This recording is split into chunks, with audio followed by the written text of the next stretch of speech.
everybody. Hey, welcome to the show, Film Festival Live and FilmFestivalLive.com.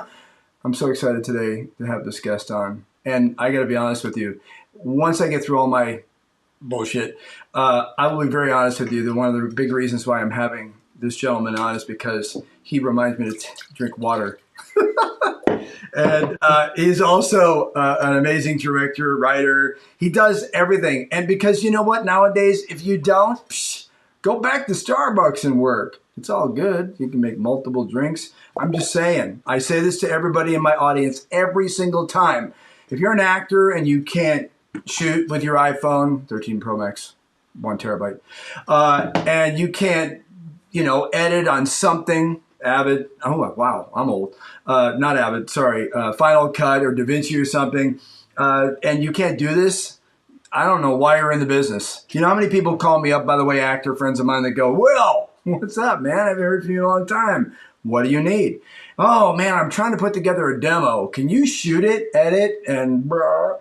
And you know what? I just got to tell you, it makes me absolutely out of my mind that people, and look, I'm not 25.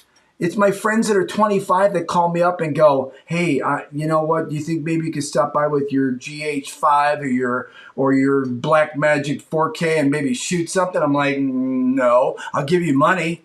Still no.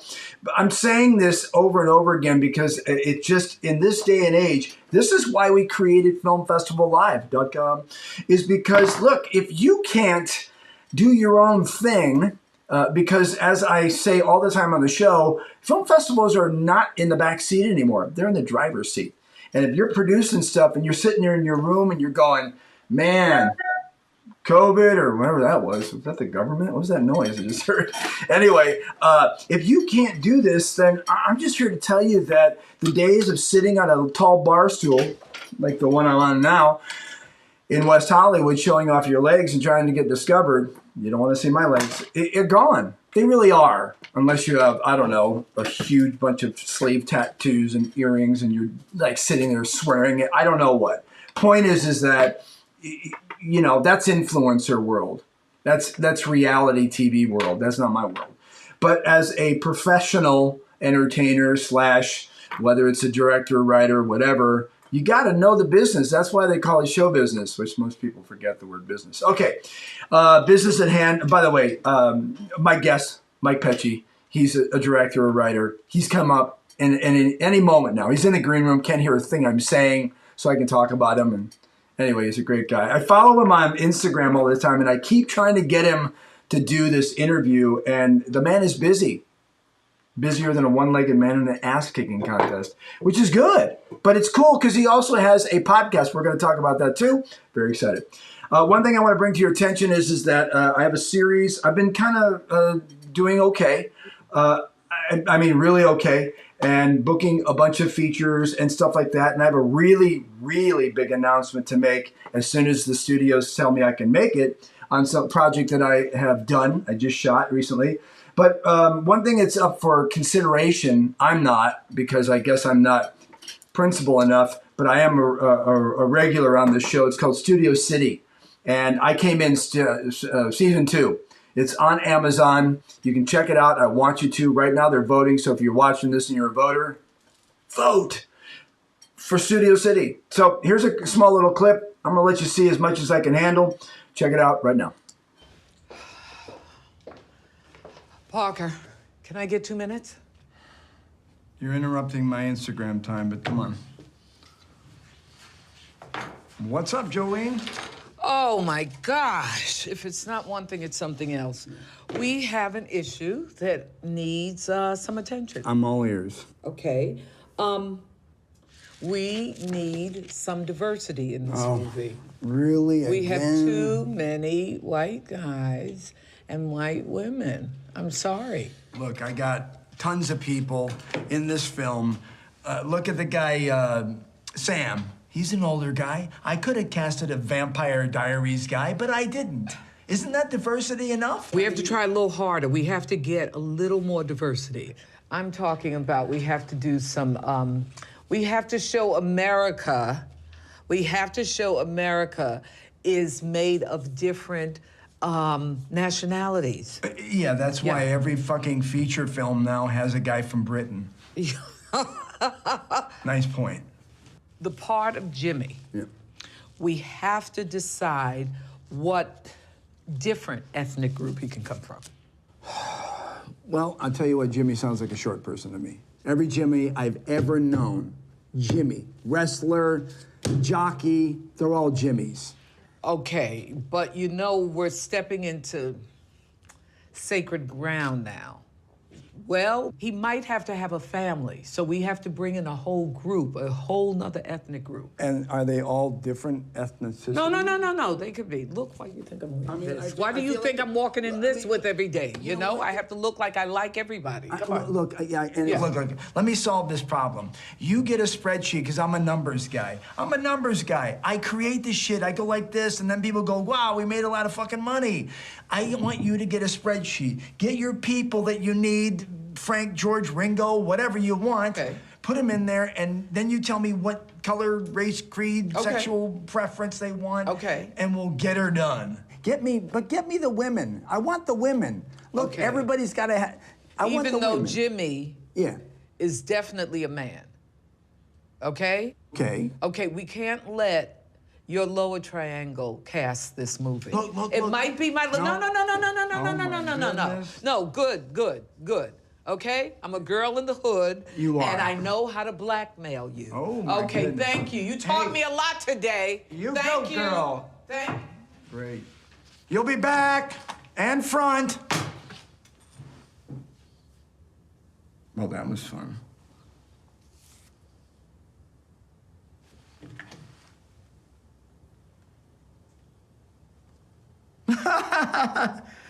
Hey, guess who's following me? They're not white. All right. So that's one of the scenes from the show Studio City, second season on Amazon. Go check it out if you're voting for your consideration. All right, let's move on to our guest, and I'm very excited, Mike Pecci. He is, what I love most of all is reading his IMDb and seeing all the different stuff that he very cleverly wrote and some of the projects, but I'm gonna let you see something right now, a trailer that he gave me. I want you to check this out, and then I'll bring him in. Here we go.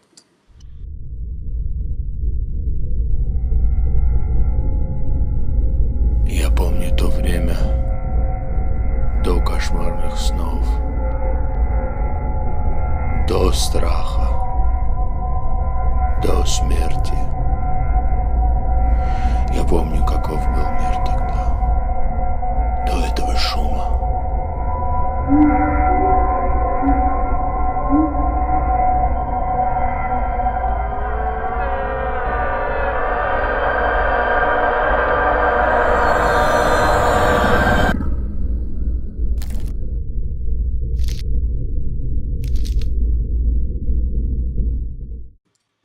I want to see that. Mike, welcome to the show. Hey, man, how are you? You know, I'm really good. I'm very good. So first of all, before we get into anything else, tell us a little bit about that trailer. So that's a trailer for a movie, our proof of concept film that I shot a few years ago called 12 Kilometers. It's about a Russian drill team in the 1980s that dug the deepest hole known to man. It's based on a true story, and they dredge up something terrifying. So I shot it as a proof of concept back on the East Coast. Shot period Russia, 1980s Russia, in the Russian language that I don't speak. I was just going to ask you, do you speak Russian? You're like, I must do this for my country. No, I have no idea how to speak. I still don't know how to speak Russian. That's so. I guess the question would be, what possessed you? Did someone come up to you and go, "Look, I've got a really great story. They told you it in Russian. Went do it again in English, and give me the concept." How did you come about this then? Well, it's a longer story. I had heard about the drill team years ago. I forget where I heard. I was reading about it online, and there's a lot of myths about this Russian drill team that lowered microphones down into the planet and supposedly burned the sounds of hell. I think a lot of that stuff is written by like Christian fundamentalists and stuff, so that's kind of weird. Yeah. But when I heard about it, I thought it would be a fascinating thing to do. But in my head, I'm like, who's going to finance a movie about a bunch of Russians? Right now. I was like, okay. And so then 2 years later, I had a near-death experience where I went ice skating for the first time in my life on a date, slipped on the ice, and I fell, and I cracked my skull open. Shut up. Yeah, and so I was in intensive care for about 5 days. And in that process, because of the hematoma that was on my brain and concussions, I was seeing things, and I was convinced that my inner voice wasn't mine. And so I was very inspired by the entire process. And I went through 5 months of recovery, 6 months of recovery, and in that period of time, wrote first draft of this movie about a guy who has a problem with his inner voice. And I thought a really cool setting for it, or a good cold open for the film, would be this Russian team. And so when I healed, I was like, well, I need to do a proof of concept film in order to prove what the feature would be like. Sure. And so I decided to expand on what was the cold open, and then that became a 30 minutes short film about the Russian team. Wow, 30 minutes. 30 minutes. That's yeah, 30 minutes. It was very ambitious. It also being 30 minutes meant that I didn't get into many film festivals because even though that's what I was thinking. Yeah. Yeah, even though film festivals tell you 40 minutes for short, they won't program. So no. But okay, so I gotta ask you the question that is burning in my mind is either did you ever date the girl again, marry her, or did she come and visit you in the hospital? You're like on the ground, bleeding to death, just going, well, this date sucks. No, I dumped her right away and I murdered her afterwards. No, we're still together. My inner voice did. I'm not guilty. Yeah. No, really, did you ever see her again? What's that? Did you ever see her again? Yeah, we're still together. She's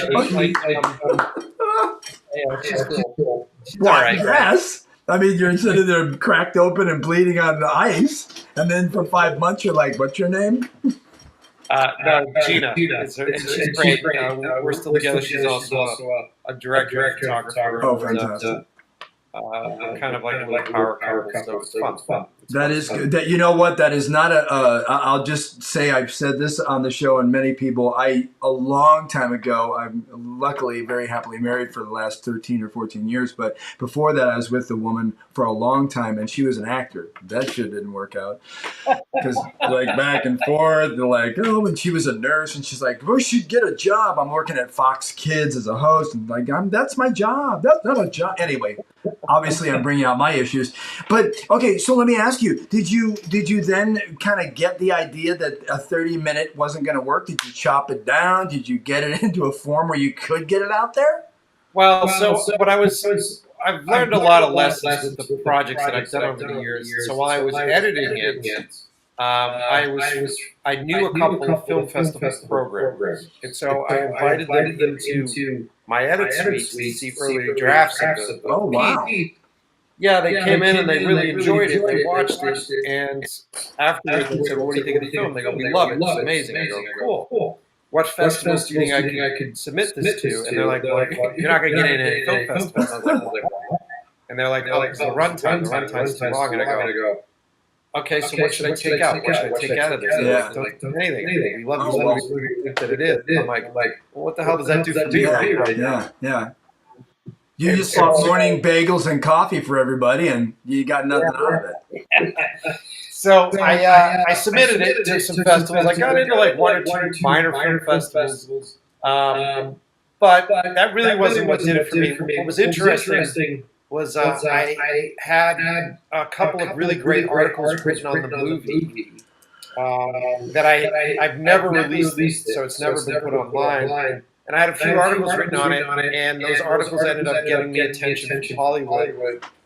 And then that led to me getting signed by a management team, and then that led to us coming out to Hollywood and pitching a feature.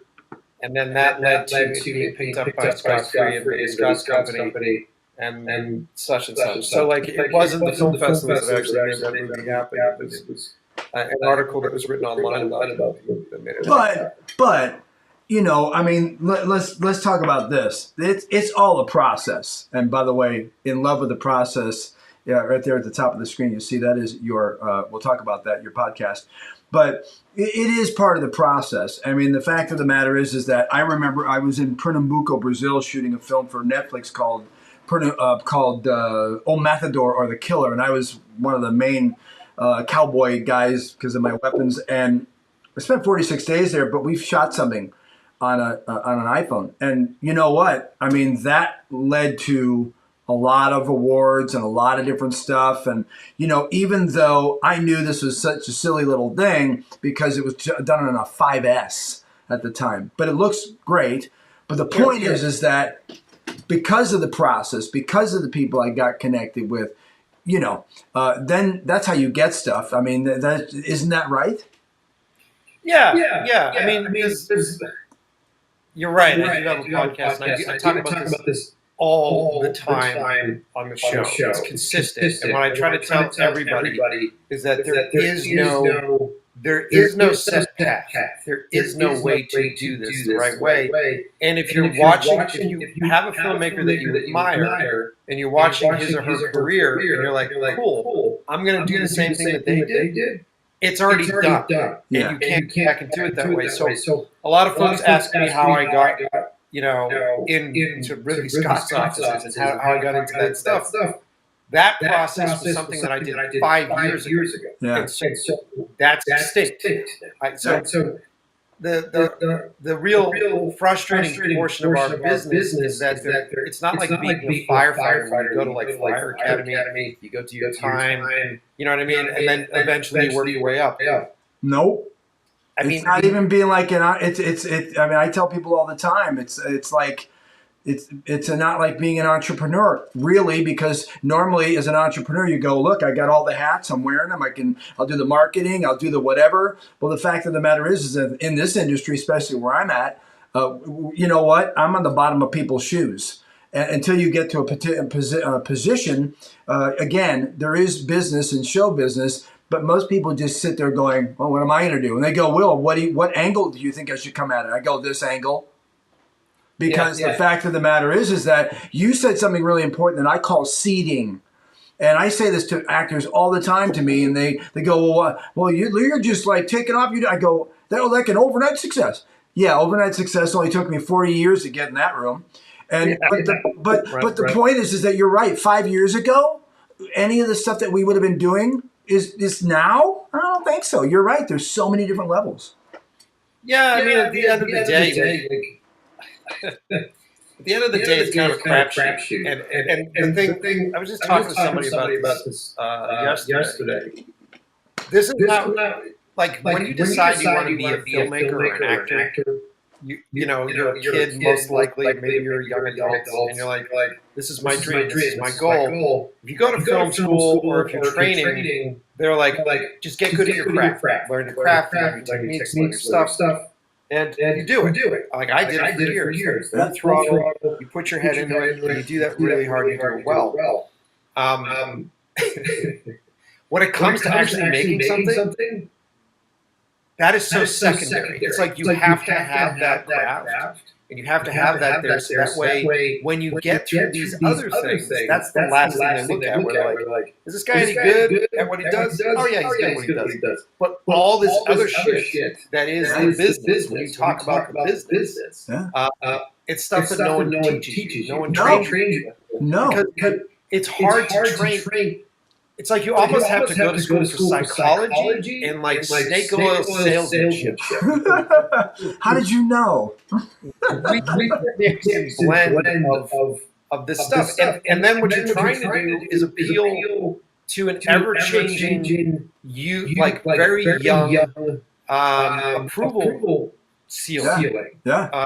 So it's so impossible to try to figure out. A lot of it comes down to, I hate it when people say this, but a lot of it comes down to luck. Oh, absolutely. But you have to, you know the old saying, how's it go? It goes, the more you train and prepare, the luckier you become. And you know what? That's as an actor, people always ask me. They go, "Man, dude, you like what don't you do? Trick roper, gun spinner, professional clown, magician, blah blah blah blah blah blah blah." Shoot it, and they go, "Wow, why?" I go, "Well, number one, I make a shitty waiter, so I decided that I didn't want to do that." And the other part about it is that you know the opportunities I have that because I'm a weapons expert, because I do stunts, because I'm a magician, because I'm a rodeo clown, because of blah, blah, because of a lot. And you know what? If you want to just be easy on yourself, go into commercials, which is hard. But the point is that those things, they're forget about your resume. They're looking at special skills. And in this industry, you can have a conversation. Well, you can have a conversation. You, Mike, could have a conversation with people that someone that only went to school for, I don't know, went to school for directing, write. There's a lot of people in the industry that go, yeah, I don't really do all that. I don't really do it. And then like the actors, I don't really know how to do all this. I'll just get someone to do my self-tapes for me. What the fuck are you talking about? I mean, you got to learn it so you know it and relate to it. COVID, in my opinion, was one of the best things that happened. I hate to say it, not on a health thing, but on another part is that now, I'm a live streamer, which I've been anyway, but now it's in. And then the other part about it is that I don't have to drive. I live in Temecula, California, which is 2.5 hours one way, 3.5 on the way back. So if I want to go in, I used to do 4 or 5 times a week going to LA to do auditions. Hi there, Dance Monkey Dance. See you, Will. Bye-bye. And then I drive back for 3.5 hours. That's not dedication. That's ridiculous. But now we get to do what we want, and we have a little bit more control, wouldn't you think? Yeah, I mean, like there's a piece of me that I really hate the Zoom stuff because like especially if you're pitching, if you're trying to convince somebody to buy into your thing. Look. Here's a couple of reasons. One, while we're talking right now, my face is looking back at me at the same time. So that is completely adjusting how I'm having this conversation. It's very distracting on the conversation. Why would you say that? And that in itself changes the communication dynamic because it's incredibly distracting as far as stuff is concerned. Yeah. Also, whenever you go into a room, whether you're an actor or whether you're a director, what you're trying to do is connect with these people. You're trying to make a connection incredibly quickly and incredibly fast. Sure. And a lot of the time, a connection is made based upon, I hate to say it this way, the way you smell, the way you look, the way your body posturing is, the way you're breathing in a space. Especially when I'm casting people. That's a big thing. This just gives further reason. It's like when you used to go in the room and the executives were kind of on the phone in their background. This is that times 100. You know what I mean? Yeah. I would prefer to go into the rooms. I would prefer to be in the spaces. I would prefer to have these experiences. I mean, would you prefer to like zoom into Michael Bay's office, or would you prefer to go to Michael Bay's office? I would prefer to Zoom first, then meet him. And the reason being is because the reason is that look, in this industry, you've been doing it a long time, and it used to be. I started in '82. It used to be we'd go in black and white photo, and we'd do our thing, and we'd go da da da. And as an actor, you really, again, I say this about the bottom of the shoe, is that they've seen 100 people. They're like, who knows if your brother, mother, sister is actually going to wind up doing the role anyway. But with a Zoom or a self-tape, they have to look at it or they don't. But the point is that you're not sitting there going, hey, do I have your attention? Like when you go into a regular audition, you're right. I used to make the joke all the time. In the back of the room, there were 10 people. There was always like 3 people, like a woman and some other person that never ever looked up and did this the whole time. What the fuck are you doing in the room? And so I think that it only gives actors a little bit more confidence in a situation where we're not really treated like business people. Do you think? Well, I mean, so I say this to my actor friends all the time. So I've done the process of casting both for commercials, and I've done the process of casting for film stuff.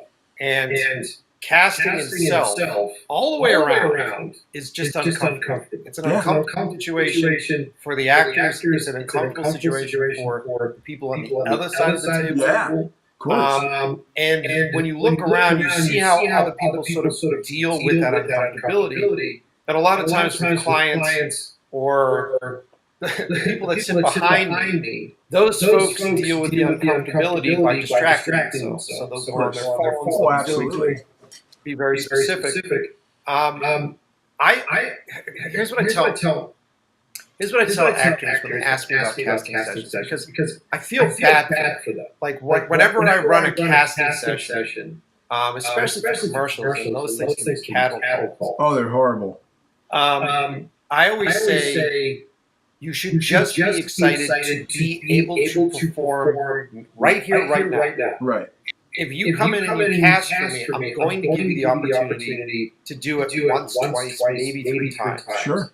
Because that's what I can give you. I can give you my attention for that short period of time. I may not be able to give you this role. I may not be able to, help your career. Sure. But I can give you the opportunity to come in and perform for me. Yeah. And not saying that I'm a big shit, but just practice is practice. But that's why you're there. Regardless of who you might be, because I don't think most actors don't, I do. Most actors don't like look up Mike Pecci and go, who is this guy before I walk in a room? I do, because if there's any sort of common thread and it comes up, I want to make sure I'm the guy with the needle. So the point is that, no, I get it. And the other thing, I get a lot of actor friends of mine say, really, a lot of veteran friends of mine as well, they say, oh, well, commercials aren't acting. I'm like, are you high? Wait, it's not 1985. In 1985, we'd be like, hey, how's it going, man? We're going to buy this great product. Yeah. They don't do that. You know why? Now they want real people to hold it up and go, I just really love this. I mean, what I love about it most is that it's environmental friendly. And they go, what are you talking about? I go, they need real. And if you can't go in there and be a real person and talk to me, they don't fucking want to see you. So that's really acting, isn't it? And But to that person, I would also just go like, okay, get over yourself. Yeah. Because at the end of the day, acting isn't just performing. Acting isn't just motivation. Acting isn't just staying in the moment. It isn't all those things. Acting is understanding blocking. Acting is understanding light. Acting is understanding how to interact with the team, how to interact with the crew. And so if you're smart and you get cast in a commercial, you're looking around. You literally have front row seat to exactly everything that's going on. Yeah. Because it's about you. And so if you look at actors like Ben Affleck, who end up going on to be a director, that or Clint Eastwood, those guys had front row seats to the best directors in the industry and watch how it works, and watch how they do things. I think I talk about this on the show. I think the hardest part about what we do is managing ego. Oh, absolutely.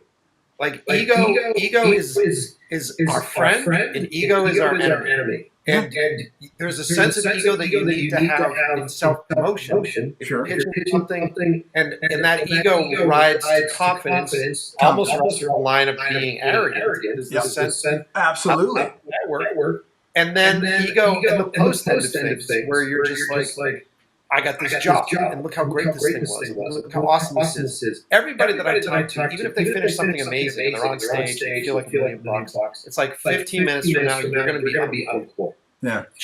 Everybody else that works in this business. And so to have someone go, working in commercials isn't really acting. I would say as a director, I would say, well, I'm probably not going to cast you because it sounds like you don't give your skills to me when I need you to be acting on screen. So guess what else is not acting? Yeah, but I totally agree with everything you're saying. The thing I want to add to it is that when someone says to me that that's not acting, I get concerned that the ego is thinking more about what you look like in the mirror as opposed to relating to the product or the audience. I mean, I always tell people, I go, it's funny, when I was in musical theater and theater for 30 years, I remember a director once that blew my mind. It was towards the end of me doing it. And she goes, and I was playing Will Rogers, because I did Will Rogers, Drake Rubbing, whatever. And she goes, I go, yeah, what's it? She goes, I don't want you to be Will Rogers. I want you to be you, because you are Will Rogers. And you got this folksy and cool. And she goes, and now I want you to do me a favor. You know that song, 1 of 11 in the show? This one? Yeah. I'd like you to do it for me. Wait a second. But do not do the music. What are you talking about? Just tell me it. And I struggled, because I was like, give a minute. She goes, why are you singing it? I want you to tell me it. I want you to tell me why you're singing this, what you're doing. And that was a huge, 1997, that was a huge, monumental thing that happened to me. And then from then on, I pretty much did everything where I would just be, not that I was singing my lines in a movie, but the point is that I did that constantly, because I realized that it really is, in commercials and regular and doing film or television, it's really not about you going, hey, how do I look? Yeah, okay. There's people that do that job for you. You got to get in there, like the Studio City thing. We're going to make you look old. We're going to put something. I go, okay, cool. Point is that a lot of people, even no matter if it's in acting or directing or whatever, we spend so much time with the ego, and that, I think the ego a lot of times stops us from progressing in our creatively. Yeah, I mean, and especially if you're an actor, right? So like whenever I'm casting folks, or whenever I talk to actors on the show, it's all about casting for me, first and foremost, is something that most actors, most people can't control. Yeah. Like you walk into a room, I'm either going to look at you and say, I want to look at this guy on screen, or I don't. Before you open your mouth, especially commercials, it's all about like, is there something interesting about this dude that I'm going to focus the camera on? Is there something fascinating about that? That's first and foremost. And most of the time, that's what the client thinks. Yeah. So the client Absolutely. is, what do they look like? I don't like this guy. He reminds me of my brother-in-law. I got my brother-in-law last week. Yes.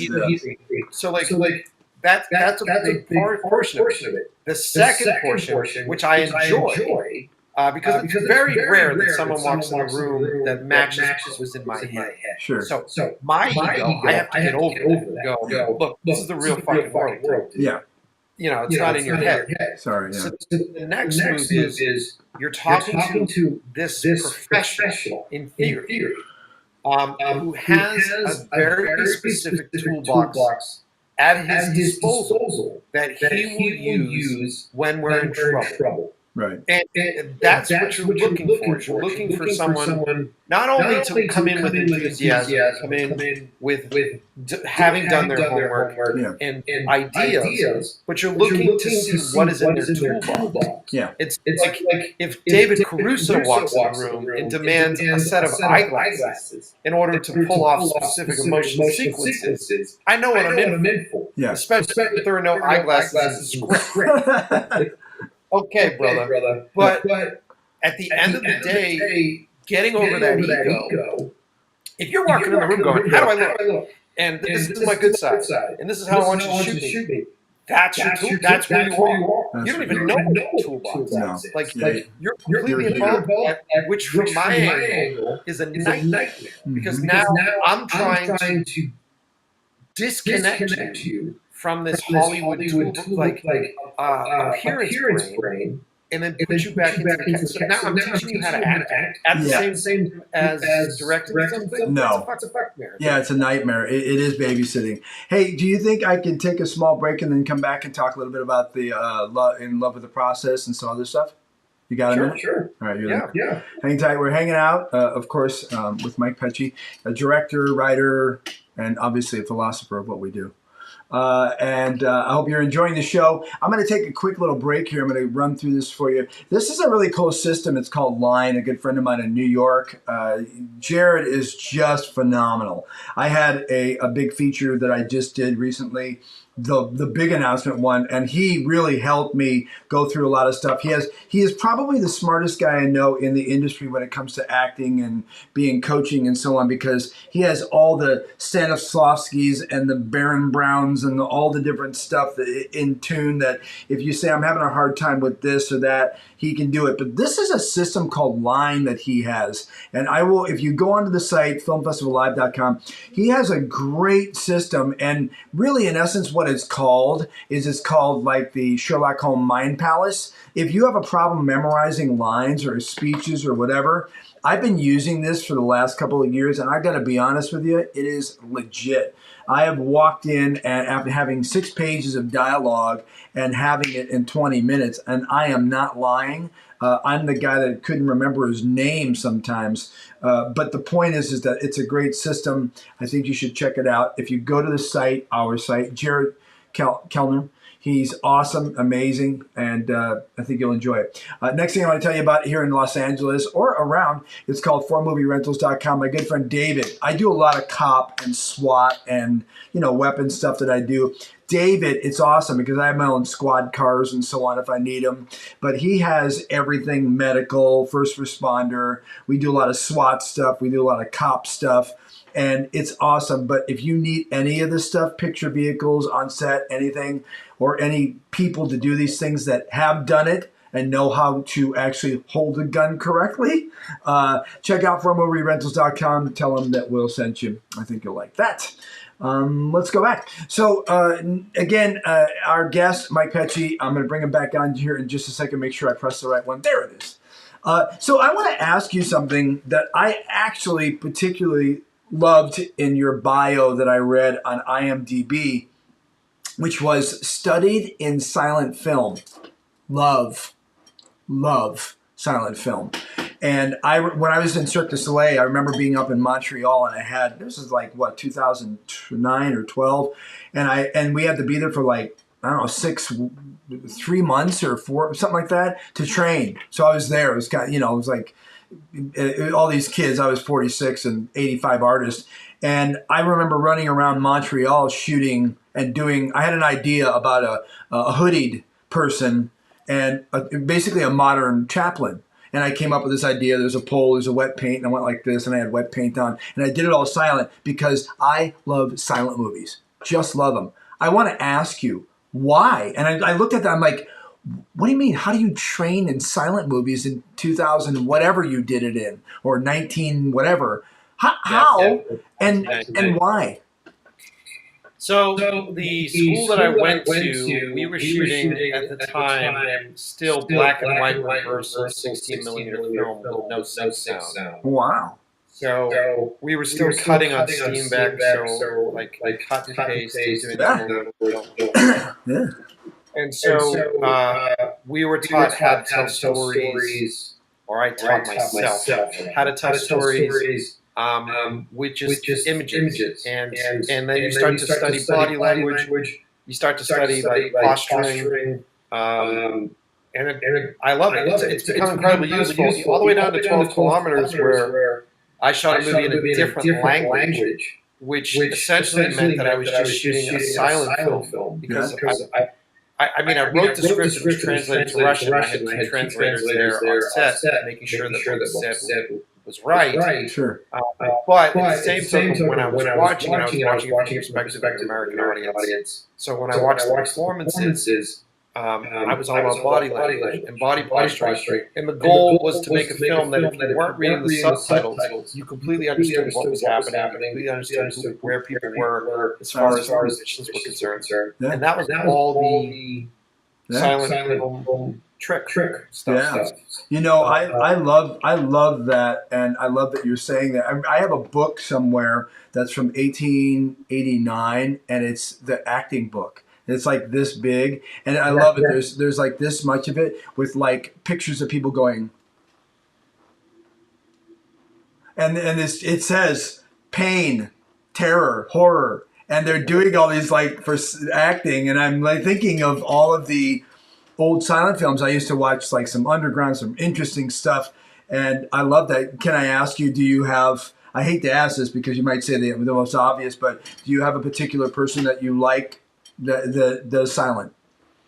Not particularly. I mean, you sort of go back and you look at all the original stuff, Buster Keaton, like all the original Yeah, Buster Keaton. film cinema, the black and white ones, and those are always fascinating to watch. But not particularly. Like, I'm a kid from the late '80s, early '90s, so I'm like at the end of the Generation X. So the stuff that I really watched and resonated is what a lot of people are inspired by. So it's a lot of like Spielberg, a lot of like David Lynch, Yeah, like that kind of weird shit.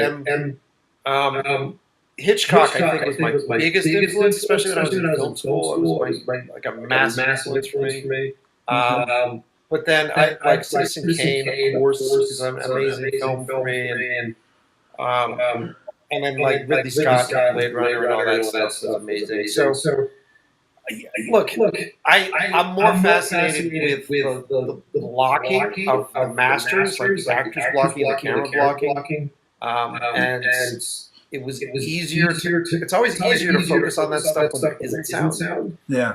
I did an episode of the podcast where we were talking about this. Studying blocking and techniques from directors currently, the easiest way to do that is to kill the sound. And so when you're watching something, you knock out the music, you knock out the dialogue, and then you're just seeing what emotions the camera movements are conveying, what emotion the actor's position is conveying, and then what emotion lighting is actually conveying. So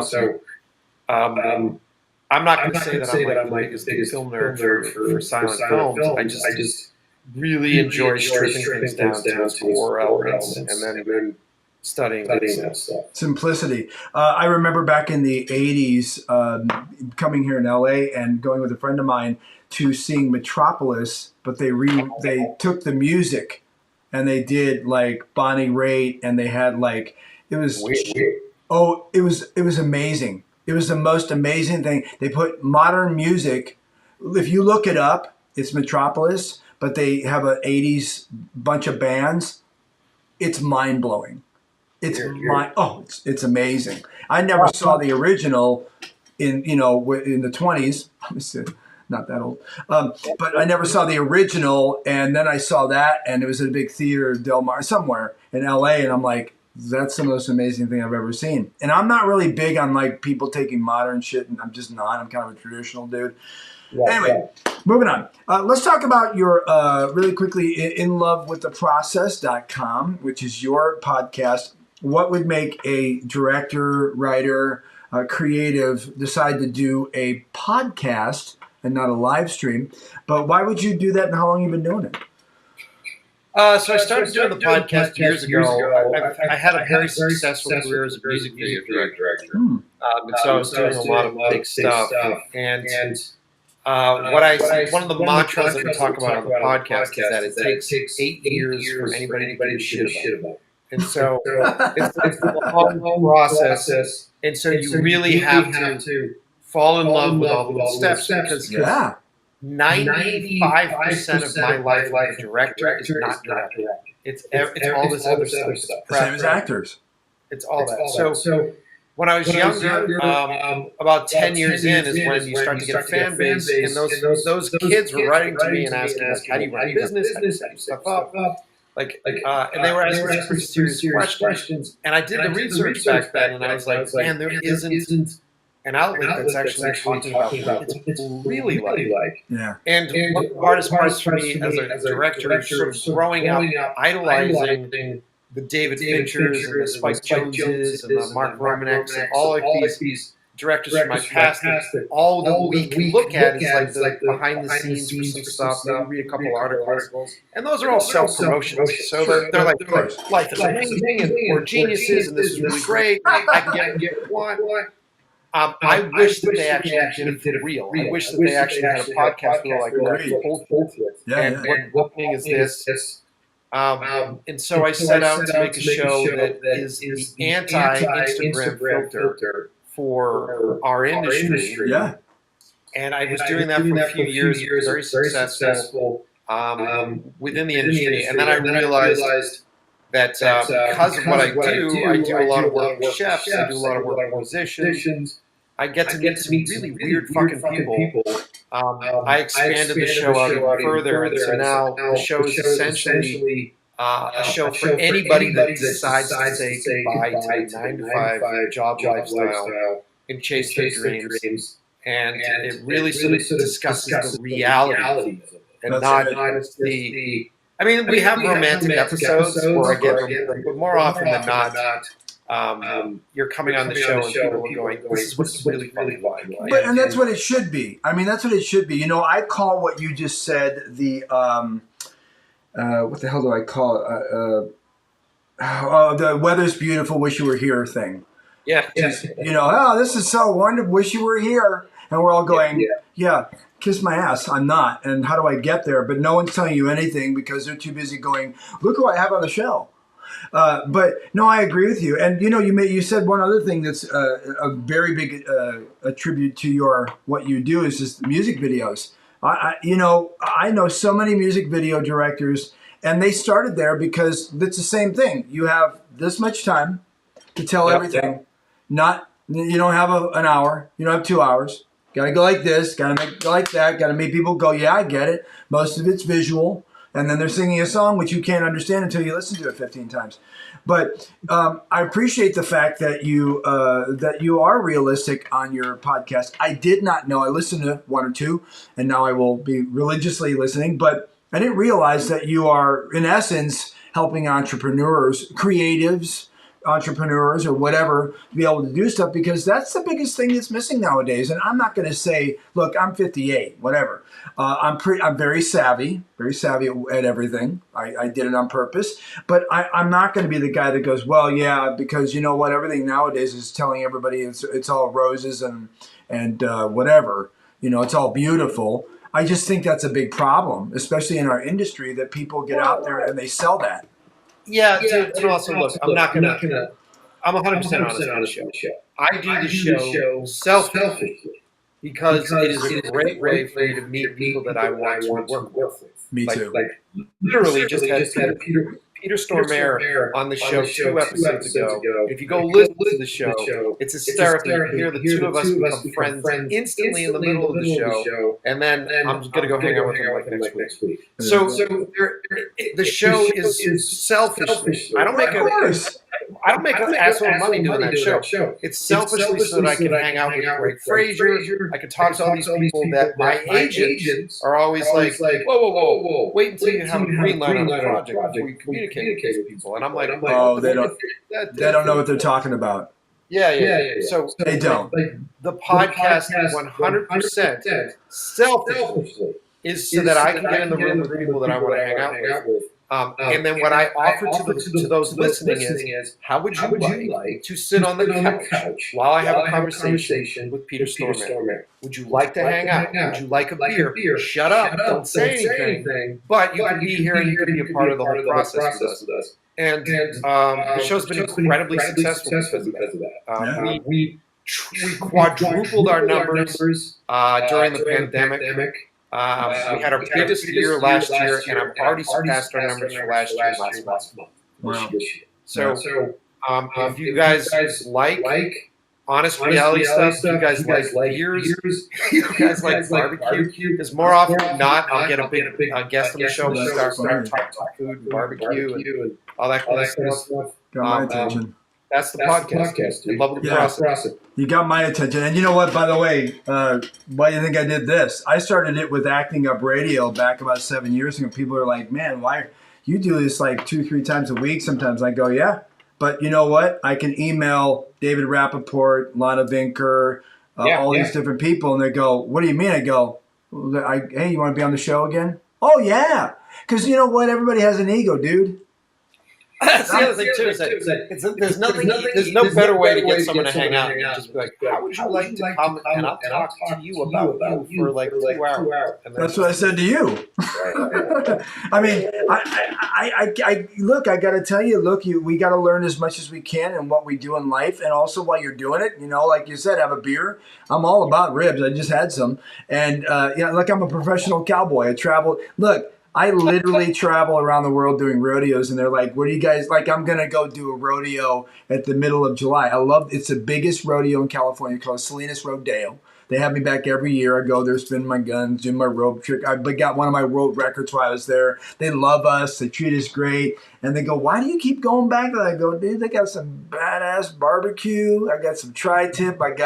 And you know what? I don't pay a damn thing for it. And they pay me to be there quite well. But the point is that this is one of the things that if you love this type of stuff, and you do, look, I used to have a segment I was doing for a while called The Roots of America, and it's ROUTE.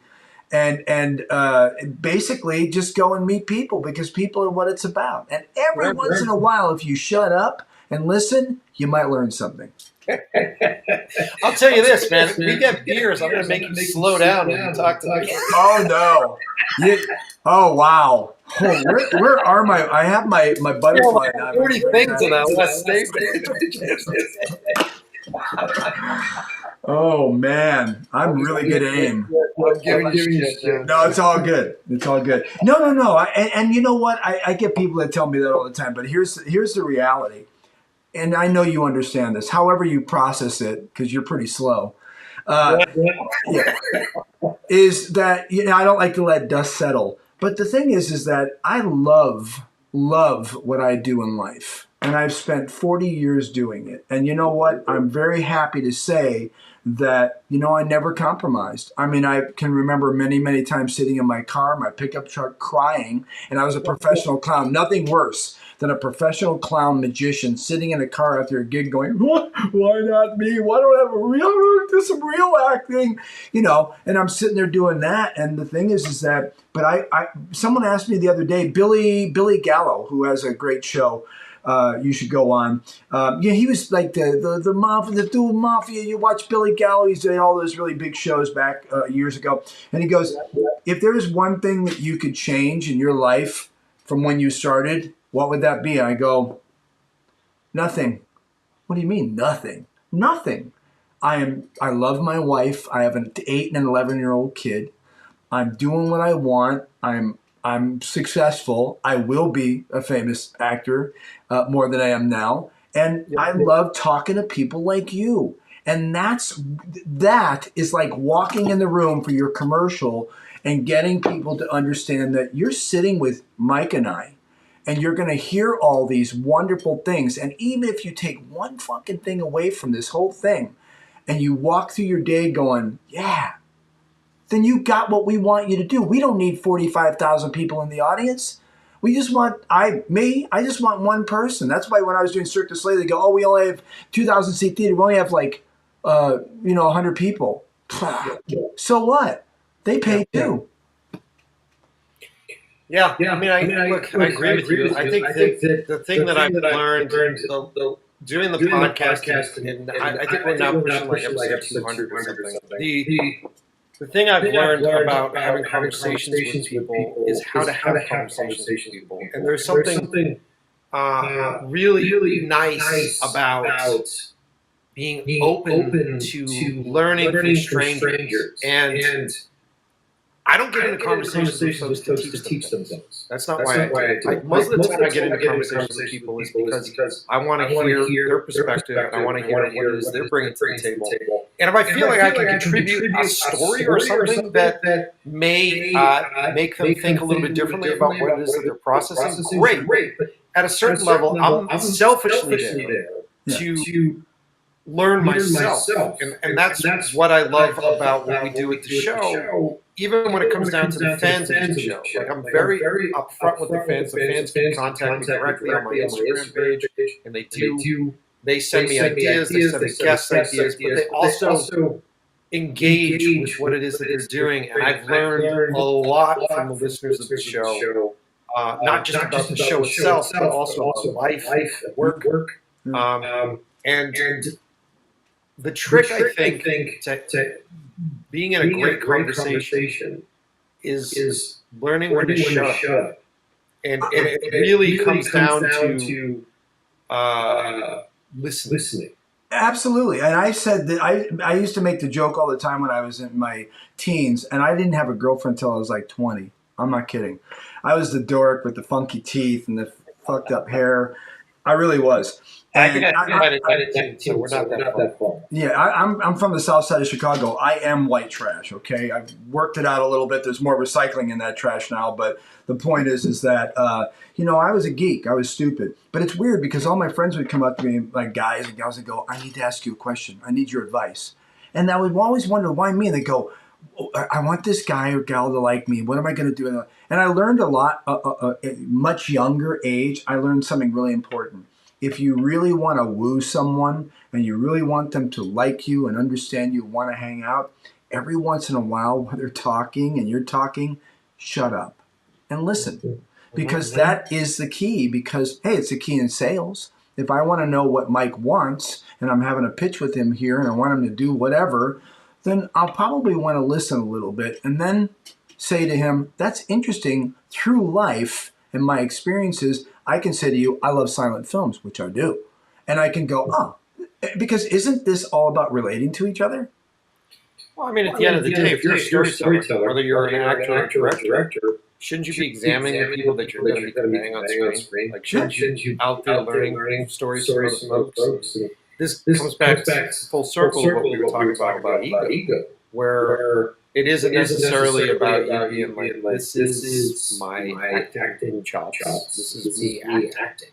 It's supposed to be, this is me just embracing whoever this character on the page is and allowing myself to speak their lines. Yeah. It's ego, dude. It is. And I get it, because right now, this is really tough. As I'm talking to you, I'm pointing at my fucking self right now at the same time on the screen. And you cannot ignore that. There's a sense of ego where you're like, do I look? How's my face look? What's happening?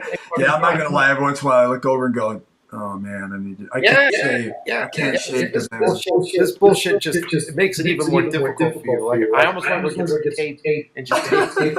Well, you should, because the government's trying to anyway.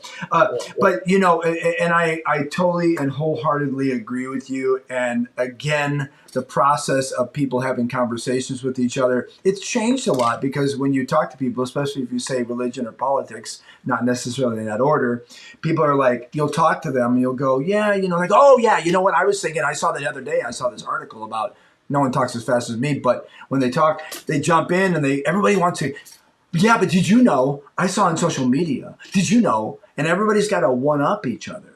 And that's kind of the problem every once in a while. But you're signaling, virtual signaling. And then, okay. I always say this. You know how you can tell if you're with a really talented storyteller, whether they're an actor, director, whatever. It's when you go out to a bar and you sit at a table, and there are like maybe 5 to 10 of you sitting around that table. You can tell immediately by how people are changing their stories and responding to people that are listening at that table if they're good storytellers. And I'm always fascinated with that table experience, right? Because at least as men, we're very pack-oriented. Yeah. You get into a scenario, and it's like who's the alpha? Oh, shit, there's like 3 alphas. The one that is the less of the group. And so you can see in the first minute and a half the association that happens and how people sort of fit into their lines. Yeah. And in that process, there's a whole lot of, and everybody's sort of sitting up and doing it. It's always interesting when you look over and you see someone genuinely listen, genuinely a part of that, and then when they speak, not only are they telling you what they're thinking, but also responding and asking questions of other folks. That person becomes ultimately and they become the leader of that group. So as a director, that's my job. Like it's a shitty thing. If I walk on set and I go, so I did all my homework last night. Your character needs to walk here to here to here to here to here, and say the lines like this. And do me a favor, say those lines again, but say them like I'm saying. That's me doing a real dog shit job. Yeah, line reading. Yeah. No, and then by the way, those directors exist. Or I did a film a few weeks ago. And this young guy came in, and he wasn't in it at all. I was there for like a week or so. He came in, and he was supposed to be my boss, and he was some young guy. And I'm like, okay, cool. he literally made a comment about every single thing we did. He's like, not mine, but he was like telling the director, if we shot, I love this. He's like, if we shot this, I'm like, what the fuck is he doing? Until finally I just sort of sat in the background because I'm not going to say anything about the guy. He's an actor trying to be a director. And those happen, you know that. And I bet that's annoying for you. I know it is. But I just sat there going, doesn't the person realize that this is not about them? And do you think that the director didn't sit for months and months and go, I know exactly what I want this to mean and where I'm going and how I'm doing it and whatever? And it kills me because I see a lot of younger kids, younger people that don't understand that, and they just need to get their words out on set. But anyway, there it is. If you're interested, of course, in love with theprocess.com, check it out. I'm going to do a full article on Acting Up Radio on filmfestivallive.com. And by the way, that's the other reason why I do this is because we have literally 8,000 to 10,000 film festivals that I can call up if you're trying to get that film festival, that half hour in there. I bet I can get it picked up. I'll call Astoria, my friend Nina there. It's gotten me a lot of good friends in the industry because we love to promote film festivals because they are, if you are an actor, director, writer, or whatever, they're the way that you can finally walk into a large theater and go, yeah, that's mine. And that's kind of one of the reasons why we're all here. Mike, I truly appreciate hanging out with you, brother. Is there one last thing I want to ask you? Is I always ask people, it's the best 4-letter word in the English language is your bit of free advice. Now, here's the thing. Here's the rules. I don't give a shit if it's about how to make a donut. I don't care if it's about, don't shake your can when you open it up, your beer. I hate IPAs. I want to tell you how to be successful in your marriage, or if it's industry. I want you to give us your pearls of wisdom, and I always extend that in case you're going, oh, shit, I don't know what I want to say. If you can tell us your pearls of wisdom right now, I would love that. Do I have to do it in 4 words? Is that what you're saying? No, was I talking too fast for you? Oh, wait a minute. Sorry. My nose is itching me, Mike. No, I said you can give us any pearls. Just, God damn it, give us any pearls of wisdom you can. I don't care what you talk about. What is it? All right. Well, I would say this. I would say words.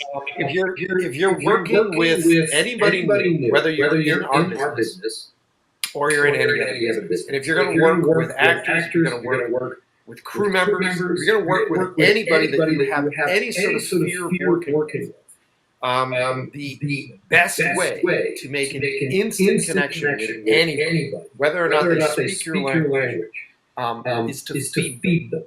And so the coolest thing that you can do with anybody is say, hey, do me a favor, come on over today. I'm going to make you something. I'm going to barbecue for you. I'm going to make you food. You're killing me. 100%. You will connect immediately as long as you're not a shitty cook. Immediately. Order out. Post bites, okay?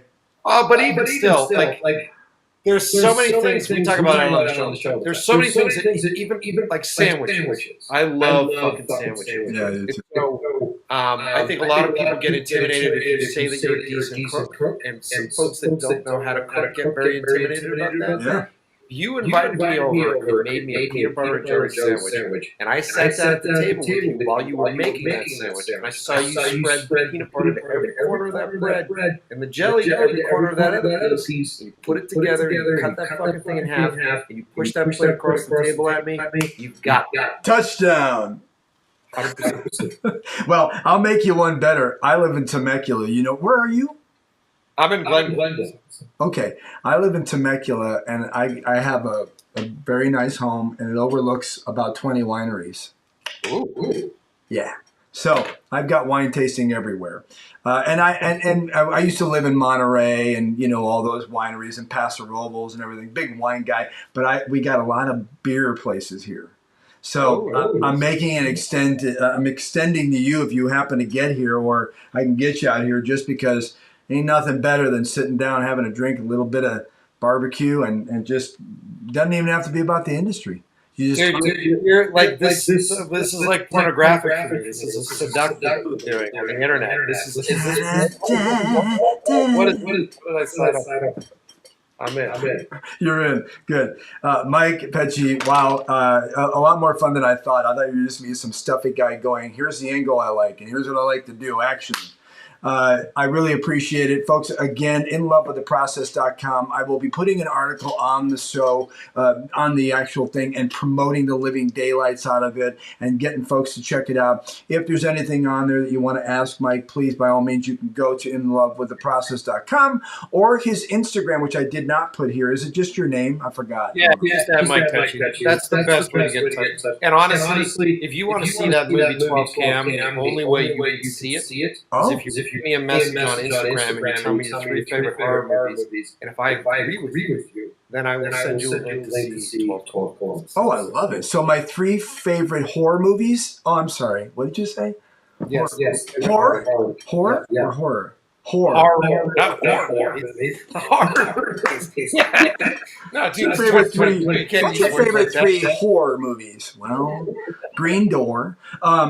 So, all right. Well, that's cool. I'll make sure people do that. I love that. And then finally, is there anything else? Do you sell anything? Do you do anything? Do you give any classes at all? Do you do any of that stuff? Everybody asks me to do classes and stuff. I mean, I think the best way to learn is to listen to the show, really. And then sometimes I'll post things. Look, I'm a director first, and I'm a podcaster second. Sure. And if I start to do classes, that means that I don't have time to do anything. So I get it. Come listen to the show, ask me some questions, be a part of it. It's the easiest way. Click on my sponsor links, keeps my rent going, and then we're good. I love it, and will. And you know what? I'll talk to you off the air because I thought about maybe just putting you on our filmfestivallive.com. I can spotlight the podcast, and then that way, yeah. Last thing is, what the hell does the shirt mean? Okay, so obviously you are over 40. So Czarface is a really great hip hop band. So it's like Expected Deck from Wu-Tang Clan, 7L Esoteric, DJ 7L. So these are guys that I've done music videos for years. Okay. You can see the music videos that I've done for these guys on my website at mikepetchi.com. Love it. If you have young kids listening to the show, they know who Czarface. Okay, just so you know, for your records, back in the late 80s and early 90s, I was actually a urban disc jockey, 93.5 The Mix, and I had an interviewed Big E. I was a huge rap fan. We're talking about like NWA, we're talking about Ren, we're talking about if you ever watch any of the stuff I did the Ellen Dance thing where I popped and locked. I was the guy throwing down cardboard in Chicago and then came here to California. So hashtag 808s. If you're, you know what that means? Yes. Okay. So I'm gonna leave you with that, bro. It's great. It's great. Yeah. I'm gonna leave now. All right. This will be the last time I'm on your show. He's like, he comes on my show. He gives me shit. I have to explain myself every time he fucking talks. Oh my God! And then he insults me and tells me I talk too fast. Whatever, Micro Machine. I'm out of here. By the way, I did Macro Machines. I was in the 80s if you check it. All right. Nice to talk to you, brother. You get out of here and do something important. I'm going to close this out. Don't leave, actually. Give me a second. All right, everybody. That's the show for today. Oh, my God. What a show. I hope you enjoyed it. If you did, if you didn't, you sat through it all. Check out filmfestivallive.com. If you have a film festival, you want us to do a little something about it, something, we'll check it out. And we'll make it happen. Thank you very much. My only last bit of advice for everybody out there is that you learned this with Mike and myself today, and this is just a common thread. I tend to get the people on the show that have the same sort of philosophy. If I don't, it's a 10-minute show. But I will tell you that the most important thing you can do, again, and you'll learn so much more, you can go out and search on places and Google and Dr. Google and look at Uncle Harry's blog and get all your information and look on YouTube and see if you can figure out how to act, direct, or whatever. But listening to programs like Mike has, which you'll see on our website, is really important. And of course, my show here, because I love to talk to people about stuff, not on the straight and narrow all the time. I like to ask them different weird things because that's where the real pearls of wisdom are, is listening in between the lines. And so as an actor, I say the same thing. It's not always about what you're saying. It's about how you're listening and how you're reacting and not overreacting. And that's life. All right. See you next time. Hope you have a good time, and bye-bye.